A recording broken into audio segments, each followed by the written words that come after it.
Inisyuhan na ng Department of Justice ng subpoena ang negosyanteng si Atong Ang, aktres na si Gretchen Barreto at 60 iba pa para sa preliminary investigation sa kaso ng mga nawawalang sabongero sa susunod na linggo. Pinasubpoena rin si dating NCRPO Chief Jonel Estomo at 18 pulis.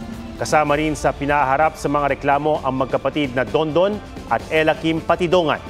Sabi ng kampo ni Ang, bukas sila sa pagkakataong sagutin ang mga akusasyong binabato ni Dondon Patidongan.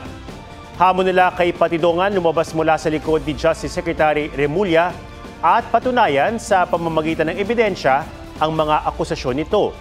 Si Barreto sinabing maglalabas ng pahayag ang kanyang abogado.